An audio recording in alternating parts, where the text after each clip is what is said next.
ಇವತ್ತಿನ ದಿನಗಳಲ್ಲಿ BP sugar ಇಲ್ಲದೆ ಇರೋರೇ ಕಡಿಮೆ.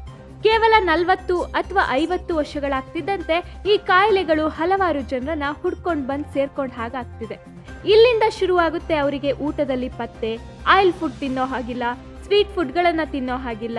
ಫುಡ್ನಲ್ಲಿ ಡಯಟ್ನ ಫಾಲೋ ಮಾಡೋದ್ರಿಂದ ಇಡೀ ಜೀವನ ಕಳಿಬೇಕು.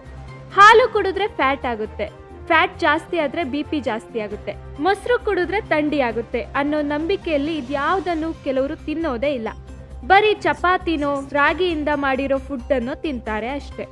ಆದ್ರೆ ಇತ್ತೀಚಿನ ಅಧ್ಯಯನ ಒಂದು ಹೇಳಿದ ಪ್ರಕಾರ ಶುಗರ್ ಪೇಷಂಟ್ ಮೊಸರನ್ನ ತಿನ್ಬಹುದು. ಅದನ್ನ ಹೇಗೆ ತಿನ್ಬಹುದು, ಯಾವಾಗ ತಿನ್ಬಹುದು ಅನ್ನೋದನ್ನ ಹೇಳ್ತೀನಿ ಕೇಳಿ. ಮೊಸರು ಸಾಮಾನ್ಯವಾಗಿ ಪ್ರತಿಯೊಬ್ಬರ ಮನೆಯಲ್ಲೂ ಉಪಯೋಗಿಸೋ ಬೆಸ್ಟ್ ಫುಡ್. ಇದು ನಮ್ಮ ಡೈಜೆಷನ್ನ ಚೆನ್ನಾಗಿರುತ್ತೆ ಮತ್ತು ಬಾಡಿಲಿ ಆಗೋ ಉರಿಯೂತ ಕಡಿಮೆ ಮಾಡುವ ಸಾಮರ್ಥ್ಯ ಸೇರಿದಂತೆ ಹಲವು ರೀತಿಯಲ್ಲಿ ಯೂಸ್ಫುಲ್ ಫುಡ್ ಆಗಿದೆ. ಮೊಸರು ಹೆಚ್ಚಿನ ಪೌಷ್ಟಿಕಾಂಶವನ್ನ ಹೊಂದಿದೆ. ಇದು ಪ್ರೋಟೀನ್ಗಳು, ವಿಟಮಿನ್ಗಳು ಮತ್ತು ಖನಿಜಗಳು, ಪ್ರಯೋಜನಕಾರಿ ಸೂಕ್ಷ್ಮ ಜೀವಿಗಳಂತಹ ಪೋಷಕಾಂಶಗಳ ಸೋರ್ಸ್ ಆಗಿದೆ. ಇನ್ನ ಶುಗರ್ ಪೇಷಂಟ್ಗಳು ಭಯವಿಲ್ಲದೆ ಇದನ್ನ ತಿನ್ಬಹುದು. ಕೆಲವರಿಗೆ ಮೊಸರು ಇಲ್ಲ ಅಂದ್ರೆ ಊಟನೇ ಕಂಪ್ಲೀಟ್ ಆಗಲ್ಲ. ಇನ್ನು ಕೆಲವರಿಗೆ ಮೊಸರು ತಿಂದ್ರೆ ದಪ್ಪ ಆಗ್ತೀವಿ ಅನ್ನೋ ತಪ್ಪು ಕಲ್ಪನೆ ಇರುತ್ತೆ. ಆದ್ರೆ ನಿಯಮಿತವಾಗಿ ಮೊಸರು ತಿಂದ್ರೆ ಜೀರ್ಣಾಂಗವ್ಯೂಹದ ಮೈಕ್ರೋಬಯೋಟಾ ಮತ್ತು ಪರಿಸರ ವ್ಯವಸ್ಥೆಯನ್ನ ಚೇಂಜ್ ಮಾಡೋಕೆ ಇದು ಹೆಲ್ಪ್ ಮಾಡುತ್ತೆ. ಡಾಕ್ಟರ್ಸ್ ಪ್ರಕಾರ ಪ್ಲೇನ್ ಮೊಸರಿನ ನಿಯಮಿತ ಸೇವನೆಯು ಶುಗರ್ ಪೇಷಂಟ್ಸ್ಗೆ ಇನ್ಸುಲಿನ್ ಪ್ರತಿರೋಧದ ಅಪಾಯವನ್ನ ಕಡಿಮೆ ಮಾಡೋಕೆ ಹೆಲ್ಪ್ ಮಾಡುತ್ತೆ. ಇದರಿಂದ ಈ ಪೇಷಂಟ್ಸ್ಗೆ ಬರೋ ಅಪಾಯ ಕಡಿಮೆ ಆಗುತ್ತೆ.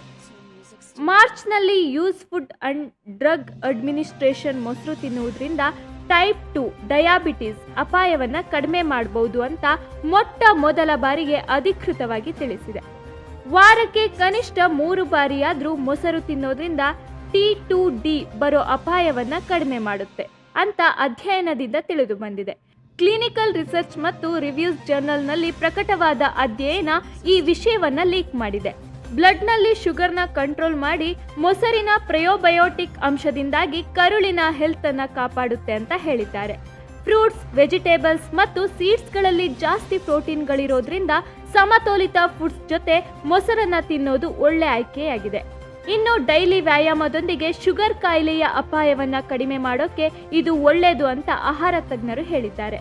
ಇದು ಶುಗರ್ ವಿರುದ್ಧ ಹೋರಾಡುವುದಲ್ಲದೆ ಮೊಸರಲ್ಲಿ ಲ್ಯಾಕ್ಟೋಬಾಸಿಲಸ್ ಕೇಸಿ, ಸ್ಟ್ರೆಪ್ಟೋಕಾಕಸ್, ಥರ್ಮೋಫಿಲಸ್ ಮತ್ತು ಬೈಫಿಡೋಬ್ಯಾಕ್ಟೀರಿಯಂ ಜಾತಿಯ ಉಪಸ್ಥಿತಿಯು ರೋಗ ನಿರೋಧಕ ಶಕ್ತಿಯನ್ನ ಹೆಚ್ಚಿಸುತ್ತೆ, ವೇಟ್ ಗೇನ್ ಆಗೋದನ್ನ ಕಡಿಮೆ ಮಾಡುತ್ತೆ ಮತ್ತು ಲಿವರ್ ಅನ್ನ ಹೆಲ್ದಿಯಾಗಿಡುತ್ತೆ.